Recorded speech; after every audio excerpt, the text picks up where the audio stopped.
नमस्कार. तुमचं नाव काय? नाव काय? अनंत सीताराम डोके. आणि राहायला कुठे? इथंच गावात. तुम्ही इथं आले होतात ना 6 वाजता? इथं फवारणी करायला आलो होतो आम्ही 6:30 वाजता. इथं खेळत होता तो पोरगा या झाडावर. इथं सीताफळाच्या झाडाला. हा सीताफळाच्या झाडावर. 6 वर्षाचा होता. हा 6 वर्षाचा पहिलीला आहे. बर. तुम्ही रोज पाहायचं? आणि रोज नाही, आम्ही आता फवारायला आलतो ना, म्हणजे आमच्या पाण्यात कायमच असायचा तो पोरगा. कसा होता मुलगा? मुलगा आत्ताच शाळेत जात होता तो पहिलीला. आणि असा एकदम मनमिळावू सगळ्यांसंग असा बोलायचा वगैरे मस्त. आणि झोका बांधला होता? नाही त्याच्यावर बसूनच खेळत होता, या फांदीवर बसून खेळत होता तो. असं होईल वाटलं नव्हतं. नाही बोललो आम्ही त्याच्याशी.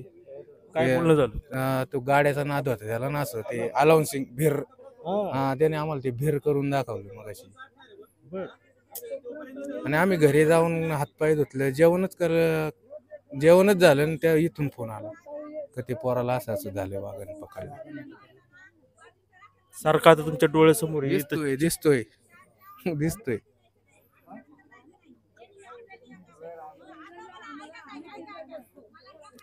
म्हणजे पहिल्यांदा असं वाटलं पण नाही का ते असं झालं असं प्रत्यक्षात. अर्ध्या तासातच लगेच असं म्हणजे कळालं आम्हाला. त्याचे वडील काय, त्या मुलाचे वडील काय काम करायचे? सगळे मजुरीच. यांना काही शेती वगैरे आहे? नाही, शेती नाही, शेळी पालन त्यांचा म्हणजे मुख्य व्यवसाय. शेळ्या इकडे तिकडे चारायला न्यायचं त्याच्यावरच त्यांचं.